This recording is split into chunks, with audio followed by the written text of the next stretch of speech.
नमस्कार, मी मधुरा. झी 24 तास मध्ये आपलं स्वागत. हितगुज या आमच्या खास कार्यक्रमात आपण रोज विविध विषयांवर चर्चा करून तज्ञांचं मार्गदर्शन घेत असतो आणि आज आपण हितगुज मध्ये चर्चा करणार आहोत मासिक पाळीचे आजार आणि आयुर्वेद या विषयावर. आणि ह्या विषयावर चर्चा करण्यासाठी आमच्या स्टुडिओमध्ये आलेत वैद्य विनेश नगरे. विषयाकडे वळण्यापूर्वी मी वैद्य विनेश यांचं आमच्या स्टुडिओमध्ये स्वागत करते. नमस्कार डॉक्टर. नमस्कार. वैद्य विनेश नगरे यांची थोडक्यात ओळख करून द्यायची झाल्यास वैद्य विनेश नगरे हे स्त्रीरोग तज्ञ असून आयुर्वेदातील आयुर्वेदाचार्य ही पदवी तसंच MS स्त्रीरोग ही पदव्युत्तर पदवी त्यांनी घेतली आहे. गेल्या 16 वर्षांपेक्षा अधिक काळ ते पुणे आणि मुंबई तसंच महाराष्ट्रातील विविध ठिकाणी रुग्णांवर यशस्वी उपचारही करतात.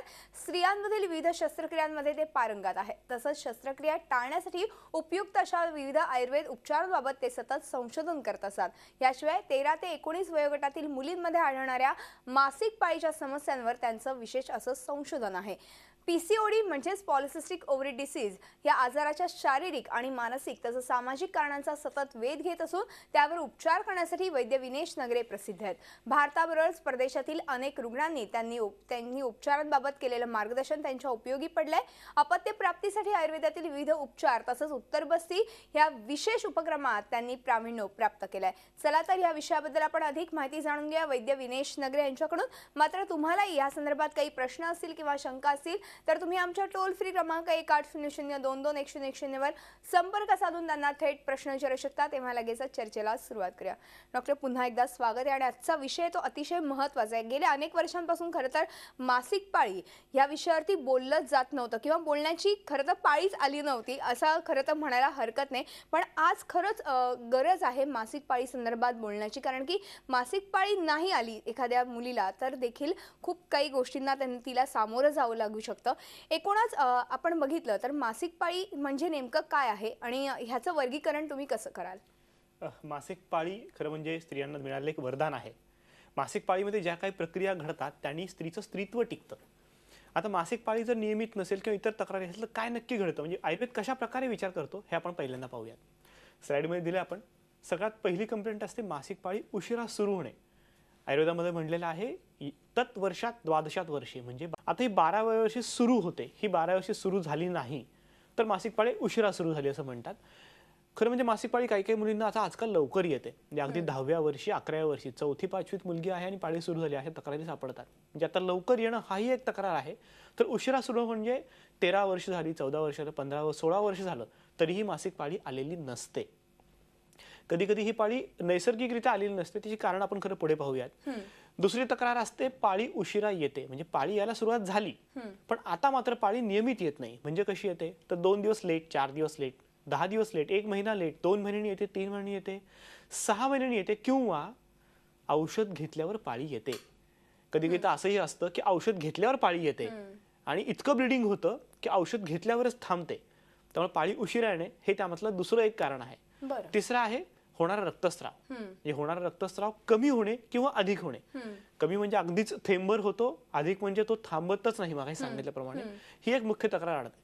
ह्याच्या व्यतिरिक्त अगदी बारीक बारीक तक्रारी पण असतात, म्हणजे त्याला प्री मेन्स्ट्रुअल सिंड्रोम म्हणतात. म्हणजे पाळीच्या आधी मळमळणे, उलटी होणे, जुलाब होणे, पोटात खूप दुखणे, पाळीच्या पहिल्या दिवशी दुसऱ्या दिवशी पोटात दुखणे, स्तनांमध्ये दुखणे पाळीच्या आधी, अशा बारीक तक्रारी सुद्धा असतात.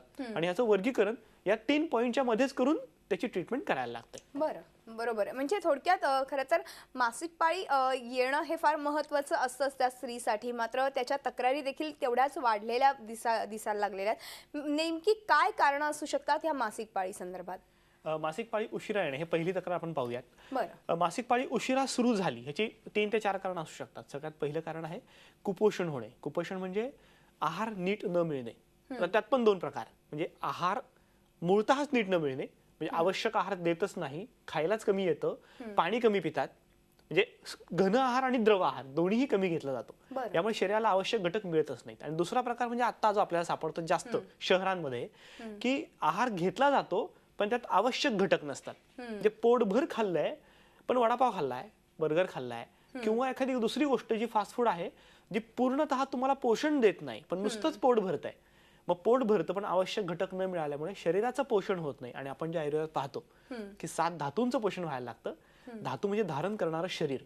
रस, रक्त, मांस, मेद, अस्थि, मज्जा, शुक्र 7 धातू आहेत. शुक्रातून शुक्राणू म्हणजे बीज तयार होतं. प्रत्येक धातूला आवश्यक घटक हे अन्नातूनच येतात. पिंडी तथा ब्रह्मांडी या ब्रह्मांडात ज्या गोष्टी आहेत ते पिंडामध्ये येतात आपल्या.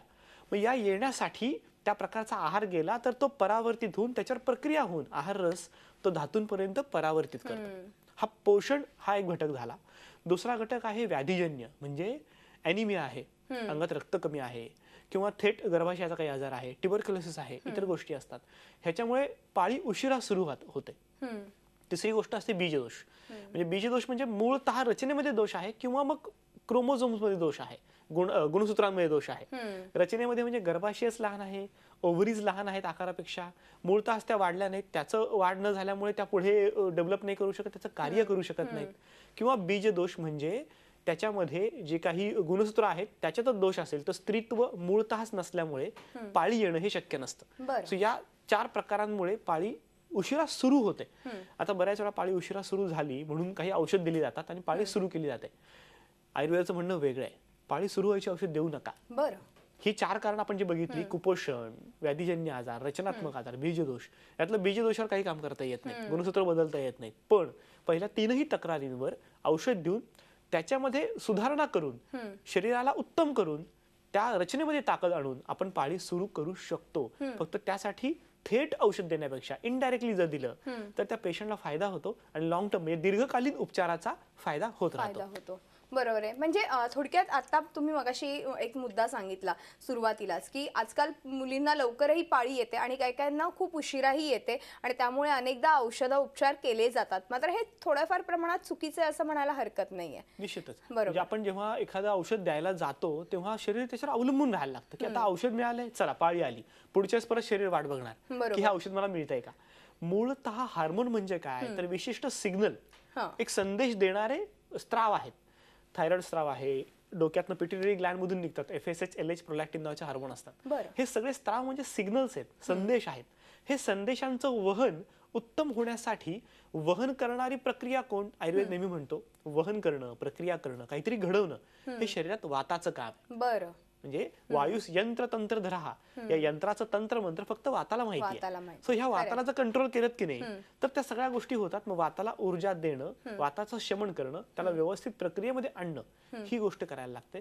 त्याच अनुषंगाने त्रिदोषांमधलं पित्त, पित्ताला एनर्जी देणं, उष्णता देणं म्हणतात, ती ऊर्जा प्रदान करायला लागते. कफ बाइंडिंग म्हणजे शरीराची संघटन घडवतो. सो शरीराची घटना उत्तम करण्यासाठी कफाला पण बॅलन्स करायला लागतं. मुख्यतः वाताला आपण नियंत्रित ठेवून कफ आणि पित्ताची ट्रीटमेंट केली तर पाळी उशिरा सुरू झाली किंवा लवकर सुरू झाली तरी त्याचं नियंत्रण करणं शक्य असतं. अर्थातच. मात्र एकूणच आपण बघितलं तर आजकालची लाईफस्टाईल ही थोडे फार प्रमाणात म्हणजे बऱ्याच प्रमाणात खरं तर बदलली असं म्हणायला हरकत नाही. त्यामुळे आजकालच्या स्त्रिया म्हणजे ज्यांना मुलबाळ आहेत त्यांना देखील आणि ज्या आता तरुण वयात कॉलेजमध्ये जाणाऱ्या मुली असतील, ह्या सगळ्या जर एकूणच स्त्रियांचा आपण विचार केला तर पाळी वेळेवर न येणं हे मुख्य कारण तुम्हाला दिसून येतं का तुमच्या पेशंटच्या बाबतीत? आणि जर हे कारण आहे तर मग त्याच्यासाठी काय उपाय आहेत का आणि ते कोणते प्रकारचे असतील? मासिक पाळी उशिरा येणं हे आपण पाहतो. बेसिकली त्याची मुख्य 2 कारणं असू शकतात. एक तर बीजाशी संबंधित किंवा गर्भाशयाशी संबंधित. म्हणजे 2 डेव्हलपमेंट नेहमी होतात. बीजांडकोशात बीज तयार होतं, गर्भाशयात जमिनीचे अस्तर तयार होतं. दोघांची निर्मिती जर वेळेत झाली आणि त्याचा उपयोग गर्भधारणेसाठी झाला नाही तरच पाळी येते. जर गर्भधारणेसाठी उपयोग झाला तर गर्भाची धारणा होते, 9 महिने त्याला सांभाळ केला जातो आणि मग डिलिव्हरी झाल्यानंतर साधारणपणे बाळाला पोषण दिल्यानंतर एक 9 ते 10 महिन्यानंतर पाळी पुन्हा सुरू होऊ शकते. काहींची ती 2ऱ्या-3ऱ्या महिन्यात पण होते, पण ते व्यक्तिशः वेगवेगळं असू शकतं. सो ह्यामध्ये बीज निर्मिती होणे आणि गर्भाशयात अस्तर तयार होणे 2 गोष्टी. बीज निर्मिती न होणे या प्रॉब्लेम मध्ये सुद्धा मासिक पाळी उशिरा येते किंवा बीज निर्मिती उशिरा होणे म्हणजे वेळेवर गोष्टी घडल्या नाहीत म्हणून सगळ्या गोष्टींना डिले झाला. आपण मागाशी पाहिलं काहींचं 4 दिवस लेट होतं, काहींचं 8 दिवस, काहींचं 15 दिवस, 2 महिने, 6 महिने येतच नाही. मग ह्या प्रत्येकामध्ये ज्या प्रकारे बीजाची निर्मिती होत राहते किंवा होतच नाही त्यानुसार म्हणजे आपण एक छोटासा व्हिडिओ पण बघू पुढे. पॉलिसिस्टिक ओव्हरी या आजारामध्ये हा प्रॉब्लेम जास्त सापडतो. पॉलिसिस्टिक ओव्हरी म्हणजे पॉलिसिस्टिक भरपूर गाठी असलेला बीजांडकोशाचा आजार, ज्यामध्ये बीज निर्मिती प्राकृत न झाल्यामुळे ते बीजाची गाठ होते. पण ती गाठ अगदी बारीक असेल तर ती ओव्हरीमध्ये दिसतच नाही. म्हणजे ओव्हरी नॉर्मल दिसते पण त्याच्यामध्ये आपल्याला बीज दिसत नाही. हम्म. दुसरे प्रकार असतो ज्यामध्ये बारीक बारीक गाठी दिसतात, 1 मिलीमीटर, 2 मिलीमीटर, 3 मिलीमीटर, कधी कधी 5-6 मिलीमीटरच्या असतात आणि कधी कधी ह्या गाठी मोठ्या सुद्धा होऊ शकतात. मोठी गाठ झाली त्याला सिंपल ओव्हरियन सिस्ट म्हणतात. तीच गाठ जर त्या पाळीत निघून गेली तर फॉलिक्युलर सिस्ट, तो टिकला तर सिंपल सिस्ट, त्यात काही गडबड झाली, आत काही रचना निर्माण झाली तर मल्टिपल सेप्टेट म्हणजे पडदे असलेला कॉम्प्लेक्स सिस्ट. ह्या सगळ्यांमध्ये बीज निर्मिती न झाल्यामुळे तो सिग्नल गर्भाशयापर्यंत जात नाही. गर्भाशयापर्यंत सिग्नल गेला तर पहिल्या 14 दिवसात गर्भाशयात अस्तर तयार होतं, त्याला आपण थोडक्यात नांगरणी म्हणू, प्रॉलिफेरेटिव्ह फेज म्हणतात. त्याच्यानंतर बीज निर्मिती झाल्यामुळे सिक्रेटरी फेज डेव्हलप होते. 2 टप्प्यात जमीन तयार होते जर बीज नॉर्मल आलं तर. नाही तर त्याची निर्मिती होत नाही. अशी निर्मिती झाली नाही तर पाळी येण्यासाठी जे घटक आवश्यक असतात, म्हणजे पाळी येणं म्हणजे काय, शेवटी घटक निर्माण केले, त्याचा उपयोग झाला नाही म्हणून ते सोडून दिलं, आता पुन्हा नवीन निर्मिती करायला पाहिजे. थोडक्यात पाळी हे मासिक पाळी हे स्त्रीला दिलेलं वरदान आहे सतत नवनिर्मिती करण्यासाठी. ही नवनिर्मिती पुढे गर्भधारणेला उपयोग झाली तर पुढची प्रजा सुप्रजा निर्माण होणार. म्हणजे विवाहित स्त्रियांना जर उत्तम गर्भधारणा व्हायची असेल तर उत्तम बीज निर्मिती व्हायला पाहिजे, उत्तम गर्भाशयाचं अस्तर तयार व्हायला पाहिजे. आता त्याच्यामध्ये एक थोडासा घटक मी असं सांगतो की गर्भाशयाचं अस्तर. आता गर्भाशयाचं अस्तर तयार होताना जर अडचण आली तर बऱ्याच वेळा आपण पाहतो की टेस्ट बेबी करायला लोक जातात. टेस्ट बेबीसाठी बीज फलित होतं, एम्ब्रियो म्हणजे गर्भ तयार करतात, पण असा गर्भ गर्भाशयात सोडता येत नाही. याचं कारण गर्भाशयाचं अस्तर पुरेसं तयार झालेलं नसतं. मग अशा वेळेस डॉक्टर सांगतात थांबा, अस्तर नीट तयार होऊ देत, औषध देणं चालू असतं पण गर्भाशयाचं अस्तर निर्माण करणं जरा थोडं कठीण जातं. मग आयुर्वेदचं म्हणणं तेच असतं की थेट गर्भाशयाचं अस्तर, थेट बीज नाही करता येत. आपण जर संपूर्ण शरीराची ट्रीटमेंट केली तर मांस धातूंनी बनलेला गर्भाशय, मांसात त्वचा शच्च, त्याचा अस्तर, यावर चिकित्सा केली तर दोन्ही गोष्टी आपोआप निर्माण होतात. त्याला तुम्हाला थेट औषध द्यायला लागत नाही आणि मग बीज आणि अस्तर दोन्हीही सायमल्टेनियस तयार होतात. आयव्हीएफच्या पेशंटमध्ये बीज ऑलरेडी तयार असतं, गर्भ तयार असतो, आपल्याला बीज निर्मिती करायची गरज नसते, पण आपण सिग्नल तोच देणार, औषध तेच देणार, कारण त्याचा उपयोग गर्भाशयाच्या अस्तरला होणार आहे. अशा प्रकारे चिकित्सा केल्यानंतर, पंचकर्म केल्यानंतर अस्तर तयार होतं, पेशंट खुश होतात कारण तो एम्ब्रियो इम्प्लांट करणं शक्य होतं. बरोबर. म्हणजे थोडक्यात अशा पद्धतीने खरं तर मासिक पाळी ही फार महत्त्वाची आहे प्रत्येक स्त्रीच्या बाबतीत आणि ती योग्य वेळेस योग्य वेळी येणं देखील महत्त्वाचं आहे. आपण अजून याच्याबद्दल चर्चा करणार आहोत. अनेक प्रश्न देखील मला देखील पडलेले आहेत, अनेक स्त्रियांचे प्रश्न देखील आपल्यापर्यंत पोहोचतील, पण एका छोट्याशा ब्रेकनंतर आपण अशी चर्चा पुढे चालू ठेवूया.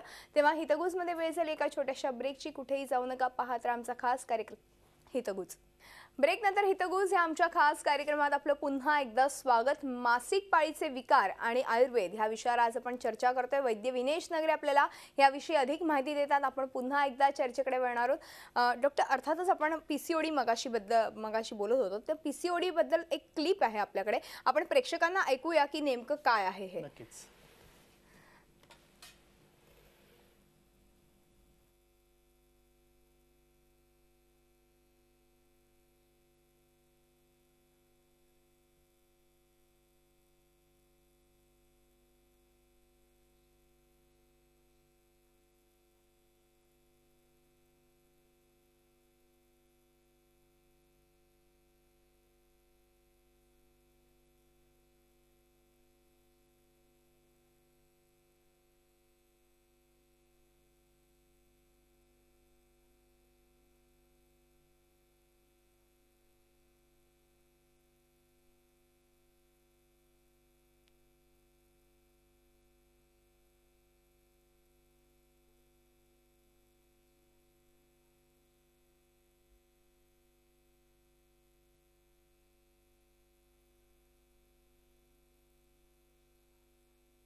डॉक्टर, आपण आत्ताच बघितलं की पॉलिसिस्टिक ओव्हरी डिसीज म्हणजे काय, अगदी तुम्ही ॲनिमेशनच्या माध्यमातून आपल्या प्रत्येक प्रेक्षकांना हे पोहोचवलेलं आहे. अर्थातच पीसीओडी जर असेल तर पुढे जाऊन त्या स्त्रीला काय त्रास होऊ शकतो आणि त्या स्त्रीने आत्ता नेमकी कशी काळजी घ्यावी त्याविषयी अगदी थोडक्यात काय सांगाल? पीसीओडी मध्ये बेसिकली अविवाहित मुलींना सौंदर्य समस्या जास्त जाणवतात, तर विवाहित स्त्रियांना गर्भधारणा होणे कठीण जातं.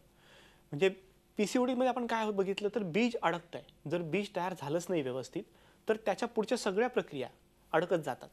मॉडर्न सायन्सवर विचार केला तर बीज तयार होताना इस्ट्रोजन हार्मोनचं काम असतं. बीज तयार झालं, अंड्यातनं बाहेर पडलं की इस्ट्रोजनचं काम संपतं, प्रोजेस्टेरॉनचं काम सुरू होतं. इस्ट्रोजनचं काम जर संपलं नाही आणि बीज बाहेर पडलं नाही तर इस्ट्रोजनची लेवल वाढते. That is called excess estrogen. त्याच्यामुळे शरीरामध्ये विशिष्ट काही तक्रारी निर्माण व्हायला लागतात. सगळ्यात पहिली तक्रार असते उष्णता वाढते. दुसरी तक्रार शरीराच्या त्वचेमध्ये तेल जास्त तयार होतं आणि ते जास्त बाहेर पडायला लागतं. बाहेर पडल्यामुळे त्यात पिंपल्स होतात, स्किनचं कलर कॉम्प्लेक्शन टेक्स्चर जातं, त्वचा खरखरीत होते, काळपट व्हायला लागते, डोक्यामध्ये कोंडा व्हायला लागतो. त्याच्या पुढे असतं सिरम इन्शुलिनचा रेझिस्टन्स फॉर्म होतो. म्हणजे शरीरातली साखर पचवणारा घटक आहे इन्शुलिन, तो रेझिस्टन्स म्हणजे अडवून ठेवला जातो.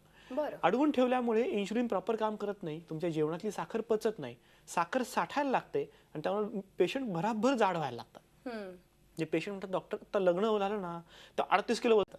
म्हणजे अविवाहित मुलींना तर हा प्रॉब्लेम जास्त असतो, कारण कॉलेजमध्ये जायचं असतं, मुलींसमोर छान सजायचं असतं, नटायचं असतं आणि अशा वेळेस मात्र वजन वाढले आणि ते कितीही कंट्रोल करायचा प्रयत्न केला. म्हणजे अगदी मुली सांगतात हवेवर जगतो आम्ही, अगदी एवढीसं खातो, पण ते खाल्ल्यामध्ये प्रत्येकात साखर असते, ती साखर पचवता येत नाही आणि ती साठत जाते. आणि याच वेळेस ती साखर न पचवल्यामुळे शरीराला उष्मांक कॅलरीज मिळत नाहीत आणि कॅलरीज न मिळाल्यामुळे शरीर थकवा जाणवतो. बरोबर. रोजचं जेवण आपण नियमित करत असतो, पण सिरम इन्शुलिनच्या रेझिस्टन्समुळे चरबी तर साठते, वजन तर वाढतं, पण ताकद वाढत नाही. त्याच्या पुढे जाऊन सिरम इन्शुलिनचा रेझिस्टन्स झाल्यामुळे तो एन्ड्रोजेनिक इफेक्ट म्हणजे स्त्रीत्वाचे हार्मोन कमी करतो, पुरुषत्वाचे हार्मोन वाढवतो. यामुळे 2-3 फरक पडतात. सगळ्यात पहिला फरक म्हणजे डोक्यावरचे छान सुंदर केस तुटतात, गळतात, दुभंगतात, पांढरे होतात. दुसरी गोष्ट, पुरुषांप्रमाणे जी लव नको असायला हवी ती ओठ, दाढी मिशांसारख्या अगदी म्हणजे छाती, पाठ, पोट, खांदे यावर सुद्धा ती लव येऊ शकते. आणि हा सामाजिक प्रश्न होऊन बसतो, कारण मुलींना बाहेर पडता येत नाही, सारखं वॅक्सिंग करून करून कंटाळून जातात.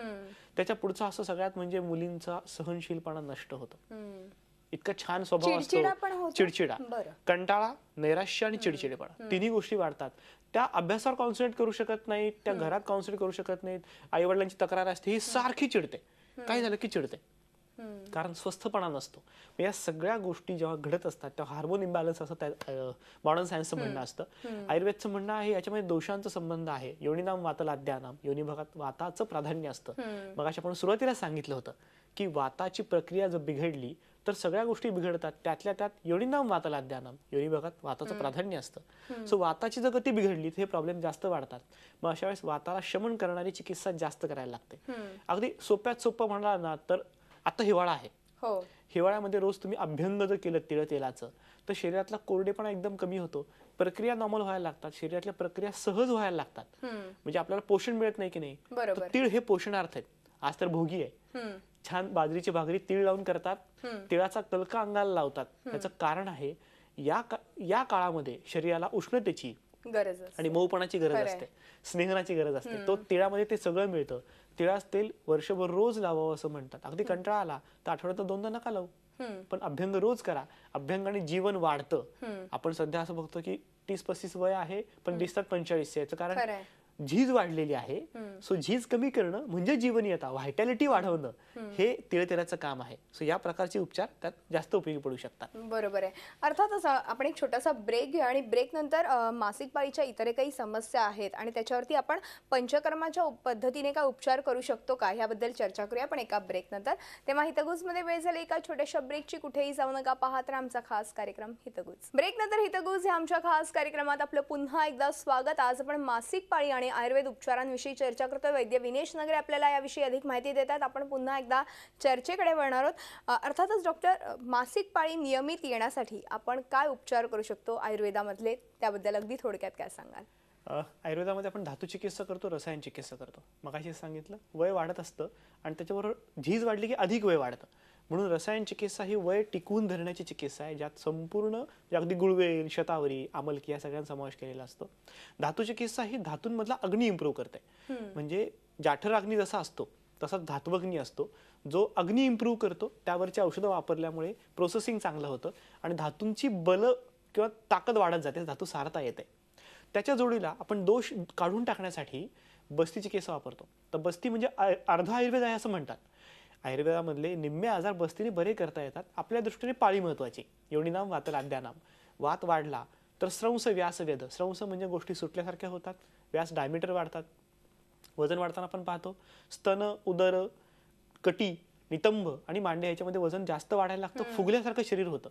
मग ह्या वाताची म्हणजे वॉटर रिटेन्शनची कमी करणं हे आवश्यक असतं. अशा वेळेस बस्ती चिकित्सा केली, बस्ती म्हणजे एनिमा, तर त्यातनं हे फुगीरपणा लवकर कमी होतो, कोरडेपणा लवकर कमी होतो आणि त्याच्यातनं शरीर लवकर उभारी धरतं. बरोबर. म्हणजे बस्ती चिकित्सा ही अवश्य करून घ्यावी. बस्तीमध्येच अजून एक बस्तीचा समावेश असतो, उत्तर बस्ती. उत्तर बस्ती हा विशेषतः विवाहित स्त्रियांना गर्भधारणा होत नसेल, म्हणजे मगाशी आपण सांगितलं बरोबर. की IVF करणाऱ्या स्त्रिया, अगदी IUI करणाऱ्या स्त्रिया, ज्यांना ओव्ह्युलेशन रेग्युलर होत नाही, ओव्ह्युलेशन उशिरा होत आहे, या सर्व स्त्रियांना, PCOD असणाऱ्या स्त्रियांना उत्तर बस्तीचा अतिशय छान उपयोग होतो. खरंय. फक्त एकच आहे, थेट उत्तर बस्ती करता येत नाही. त्याच्या आधी पंचकर्म करून शरीर शुद्धी करणं, बस्ती करणं, गरज पडली तर वमन किंवा विरेचन करणं आणि मग उत्तर बस्ती असं केलं, जोडीला धातू चिकित्सा केली तर गर्भाशयाची ताकद वाढते, बीजनिर्मिती उत्तम होते, संपूर्ण शरीराची ताकद वाढते आणि शुद्ध बीजापोटी फळे रसाळ गोमटी हे शक्य होतं. खरंय खरंय. अगदी खूप छान पद्धतीने तुम्ही आपल्या ह्या सगळ्या गोष्टींबद्दल समजावलेलं आहे आणि आपल्या प्रेक्षकांना देखील हे नक्कीच पटलं असेल. ज्यांना कोणाला मासिक पाळीच्या समस्या उद्भवल्या असतील त्यांनी नक्कीच आयुर्वेदातले हे उपचार करून घ्यायला हरकत नाहीये. पुणे आणि दादरला म्हणजेच मुंबईतील दादरला तुम्ही असतात आणि अर्थात आपले नंबर्सही डिस्प्ले झालेले. वेळ संपल्यामुळे डॉक्टर इथेच थांबावं लागते, मात्र तुम्ही आलात आणि खूप छान मार्गदर्शन केलं त्याबद्दल मनपूर्वक धन्यवाद. तेव्हा हितगुज हे आमच्या खास कार्यक्रमात इथेच थांबतो. तुम्ही पाहत राहा झी 24 तास, रहा एक पाऊल पुढे. झी 24 तास रहा एक पाऊल पुढे.